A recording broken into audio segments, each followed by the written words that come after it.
నమస్తే, welcome to our channel. నేను మీ సిరి. 175 నియోజకవర్గాలకు భారీగా లారీ లోడ్లు వెళ్తున్నాయి. ఇంతకు ఆ లారీలలో ఏముంది? సో ఈ అంశాన్ని మనకి ఇంకా క్లుప్తంగా వివరించడానికి మనతో పాటు ఉన్నారు ప్రముఖ రాజకీయ విశ్లేషకులు అడిసిమల్లి శ్రీనివాస్ గారు. నమస్కారం సార్. నమస్కారం అండి. సార్, 175 నియోజకవర్గాలకి భారీగా లారీలలో లోడ్స్ వెళ్తున్నాయి. ఇంతకు ఆ లారీలలో ఏమున్నాయి సార్? ఏముంటాయండి, ఇప్పుడు 175 నియోజకవర్గాలకి ఒకే చోట నుంచి ఏం పంపించరు. ఎవరికాళ్ళు పురమాయించుకుంటారు. ఇప్పుడు ఎన్నికలు అన్న తర్వాత ఇటువంటి ప్రలోభాల పర్వం ఉంటుంది. వాళ్ళు ఏం చేస్తారు, డెఫినెట్గా వాళ్ళకి పంచిపెట్టడానికి ఏవో సామాన్లు డెఫినెట్గా ఇస్తారు. అంటే తాయిలాలు అంటారా మీరు? ఇప్పుడు కుక్కర్లని, లేకపోతే ఇంకో రకం గృహోపకరణాలు ఏమిటి ఉంటాయి కదా, ఇస్త్రీ పెట్లు, చిన్న చిన్న మిక్సీలు, ఇలాంటివన్నీ ఇస్తారు. కుక్కర్లో ఇలాంటివన్నీ ఇస్తూ ఉంటారు. దాంతోపాటు స్వీట్ బాక్సులు వాటితో కొద్దిగా డబ్బులు పెట్టే తప్పదు. వాళ్ళ పాటలు ఎలక్షన్ కదా, అవి కొంచెం వీళ్ళు ఎక్కువ చేస్తారు. ఎందుకంటే దొబ్బేసిన డబ్బులు ఎక్కువ ఉన్నాయి కాబట్టి. ఇప్పుడు డే లైట్ రాబరీ చేశారు, ఎక్కడెక్కడ దోపిడీ చేసి దొంగోడికి ఏముంది ఇస్తానికి? మీరు కష్టపడిన సొమ్మే పెట్టమంటే కష్టపడి బాధపడతారు, కానీ దొబ్బిన డబ్బులు ఇవ్వడానికి ఏముంటుంది? ఇస్తారు గ్యారంటీగా. కానీ అది చట్ట విరుద్ధ నేరం కదా సార్. ఈ చట్టానికి లోబడి ఎవడ పని చేస్తాడండి. మనం గొంగట్లో అన్నం తింటా వెంట్రుకలు ఏరుకోకూడదు, ఫస్ట్ పాయింట్. కాబట్టి ఎవరో కూడా దాని గురించి పెద్ద ఇది ఇవ్వాల్సిన అవసరం లేదు. అయితే జనం కూడా ఆవురమంటే వెయిట్ చేస్తున్నారు. ఈ 4.5, 58, 59 నెలలుగా జగన్మోహన్ రెడ్డి పరిపాలనలో సఫర్ అయిన వాళ్ళందరూ కూడా అంటే అనేక రకాలుగా అనేక విధాలుగా ఒక్కొక్కరు ఒక్కో రకంగా సఫర్ అయ్యారు. వాళ్ళందరూ కూడా చూస్తున్నారు. కొంతమంది అయితే ఈ డబ్బులు గట్ట ఆశించిన వాళ్ళు, ప్రలోభాలు ఆశించిన వాళ్ళు ఏం ఆలోచిస్తున్నారంటే ఈ ఇంటికి పంపించాలని చూస్తున్నారు. మిగతా వాళ్ళు కొంతమంది ఇప్పుడు మద్యం సేవించి వాళ్ళు ఉంటారు, మందు అలవాటు ఉన్నవాళ్ళు. వాళ్ళు వెయిట్ చేస్తున్నారు, ఇది ఏ రూపంలో దొరుకుతాడో, ఎప్పుడు దొరుకుతాడో నొక్కుదామని చూస్తున్నారు. అలాగే వాలంటీర్లు, మమ్మల్ని 5,000 మమ్మల్ని మా శ్రమ దోచుకున్నాడు కాబట్టి మా చేతికి డబ్బులు వస్తే రేపు పంచిపెట్టడానికి వాళ్ళు సైడ్ వేసేస్తారు. పంచాయతీ ప్రెసిడెంట్లు మమ్మల్ని మా చేత బోడంత ఖర్చు పెట్టించి పంచాయతీలు పోటీ చేయించి మాకు నిధులు లేకుండా, పనులు లేకుండా, మాకు గౌరవం లేకుండా చేసాడు. ఇతను రాని పని పెడతాం, డబ్బులు పంపకానికి ఇస్తారు కదా, ఇచ్చినప్పుడు దూసేద్దామని కార్యకర్తలు అందరూ వెయిట్ చేస్తున్నారు. ఇక్కడ ఈ ఎలక్షన్ మాత్రం చాలా స్పెషల్. ఏ రకమైన ప్రలోభం వాళ్ళు ప్రయత్నం చేస్తారు ప్రలోభ పెడతానికి. వాళ్ళు ఎవరికి ఇచ్చి పంచిపెట్టాలో కూడా తెలియని పరిస్థితి వస్తుంది జగన్మోహన్ రెడ్డి గారికి. ఎందుకంటే ఎవరికి ఇచ్చినా నొక్కేస్తాను చూస్తున్నారు. పోలీస్ డిపార్ట్మెంట్కి ఊరుకుంటారు అనుకుంటారా? వాళ్ళకి ఎవడొకటి ఇంట్లో డబ్బు ఉన్నదని చెప్తాడు ఎవడొకటి వెళ్ళి, ఆ పోలీసు వాళ్ళు ఇంటి మీద దాడి చేస్తారు. వెళ్ళి సగం వాళ్ళు దొప్పేసి సగం అంటే షేర్ చేసుకుంటారు. ఏమనలేదు, ఇది జరగబోయేది ఇదే. అందుకని ఒకవేళ జగన్మోహన్ రెడ్డి గారు లాస్ట్ మూమెంట్లో మనం డబ్బులు పంచిపెట్టిన వేస్ట్, ఎలాగ ఓడిపోయేలాం అనుకుంటే మొత్తాన్ని పంపకమే మానేస్తారు. అది కూడా జరగచ్చు. అంటే ఇక్కడ ఒక ఛాన్స్ ఉంది కాబట్టి ఇప్పుడు తాయిలాలు పంచుతున్నారు. ఒకవేళ అలాంటిది వాళ్ళు ఇంకా అనుకుంటే మాత్రం అది పంచడం కూడా ఆపేస్తారు. మీకు ఇలా కాకుండా ఆన్లైన్లో పంపిద్దాం అనుకున్నాను అనుకోండి, ఆన్లైన్లో పంపిస్తే దొరికేస్తారు డైరెక్ట్గా, బల్క్గా అమౌంట్లు చేతులు మారుతాయి. కాబట్టి ఏమైనా టాస్క్ టైం బాగోలేదండి జగన్మోహన్ రెడ్డి గారికి, టైం బాగోలేదు ప్రస్తుతం. ఎందుకంటే అతను ఎన్ని విన్యాసాలు చేసినా ప్రజల్లో వికటి వచ్చిన తర్వాత, విరక్తి వచ్చిన తర్వాత ఇక అతన్ని ఎలా ఇంటి పంపిద్దు, జనం వర్సెస్ జగన్ కింద మారిపోయింది ఇది. ఆయన మీద ప్రతిపక్షాలు పోరాడిన వాళ్ళ శక్తి మేరకు పోరాడారు. అందరూ కలిసి వస్తున్నారు. సింగిల్గా వస్తాడు పోలీస్ సింహం అది ఇది అంటున్నారు. దొంగోడు కూడా సింగిల్గానే వస్తాడు దొంగతనాలు చేయడానికి. అది లేదా 10 మంది వేసుకొస్తాడు, శుభ్రంగా ఒంటికి ఆముదం రాసేసుకుని దొంగోడు వస్తాడు. పట్టుకుంటే జారిపోదామని, లేదంటే దొంగ అని ఆడే చేస్తాడు. ఎవరైనా పట్టుకుంటారు. దొంగోడు ఏం చేస్తాడు, ఆడే అడుగుతాడు దొంగ అని కన్ఫ్యూజ్ చేయడానికి. వాళ్ళు అదే పని చేస్తున్నారు. వాళ్ళు ట్రోలింగ్ చేస్తారు, ఎదటోళ్ళు ట్రోలింగ్ చేశారు అంటారు. వాళ్ళు ఇన్సైడర్ ట్రేడింగ్ చేస్తారు, ఎదటోళ్ళు ఇన్సైడర్ ట్రేడింగ్, ఇలాంటివి మాటలన్నీ మాట్లాడతారు వాళ్ళంతా. కాబట్టి మీకు ఇక్కడ జగన్మోహన్ రెడ్డి గారు ఏం ప్రలోభ పెట్టినా ప్రజలకి వాళ్ళు ఈ చిట్లిపోయి ఉంది. వాళ్ళు సఫర్ అయిపోయి ఉన్నారు. ఆ సఫరర్స్ అందరూ కూడా ఇతను గుణపాఠం చెప్పడం సిద్ధంగా ఉన్నారు. ఆంధ్రప్రదేశ్లో రేపు రాబోయే ఎలక్షన్లో వాళ్ళ చరిత్ర గతిని మారుస్తే, వాళ్ళ దిశని మారుతుపోతున్నాయి, వాళ్ళ భవిష్యత్తుకి వేసుకునే బాట. కాబట్టి అందరూ అప్రమత్తంగా ఉన్నారు.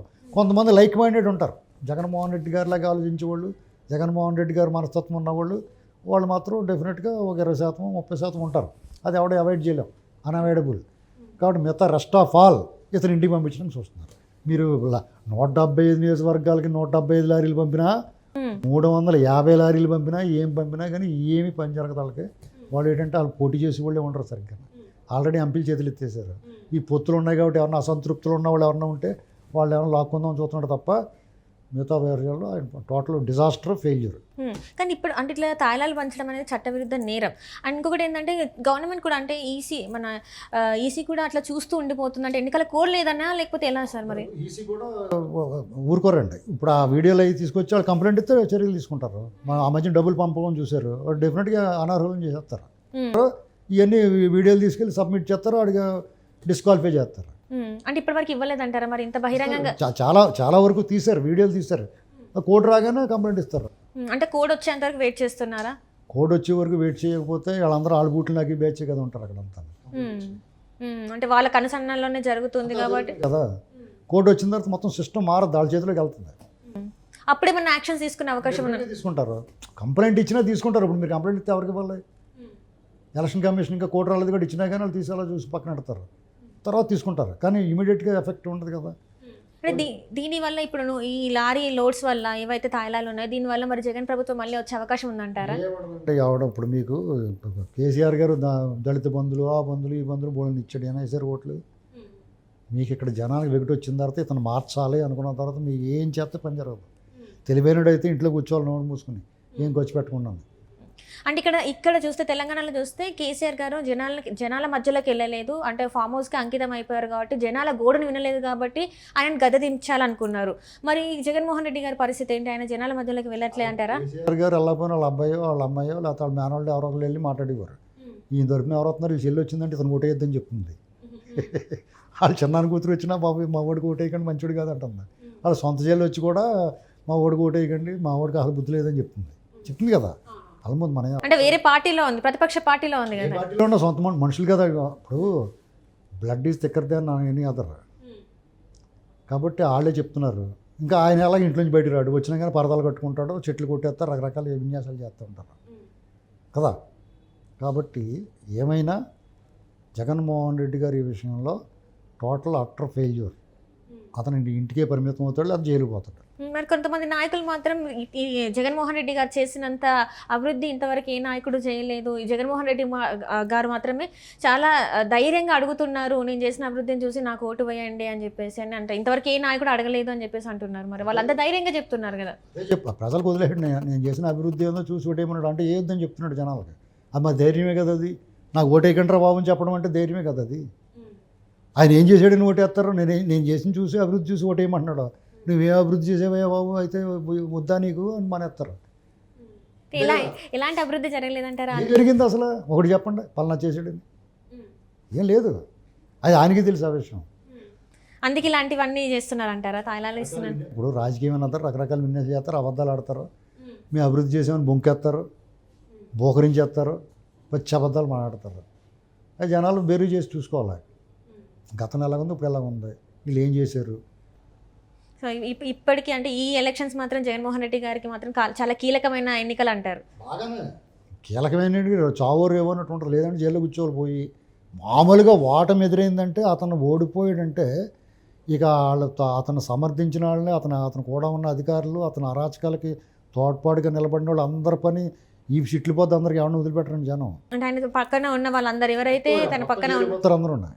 అసలు వీళ్ళు చేసిన అరాచకాలు తక్కువ పెట్టండి, దొంగతనాలు, దోపిడీలు. ఈ ఇసుకలో మధ్యలోనే దాదాపు 2,000 మంది పోతారు జైల్లోకి. అసలు 1-2 చేసిన అరాచకాలు, ఇవి తాకట్లు ఇట్టేయడం, ఆఫీసులు ఇవన్నీ మామూలు అరాచకం పెట్టండి. వాళ్ళు బాబు పరిపాలనలో కొంతమంది ఐఏఎస్లు వాళ్ళు పోయారు, ఈయన పరిపాలన ఏకంగా ఐపీఎస్లు కూడా పోతారు జైల్లోకి. ఐపీఎస్లు కూడా గ్యారంటీకి పోతారు. Right sir, right. Thank you so much sir.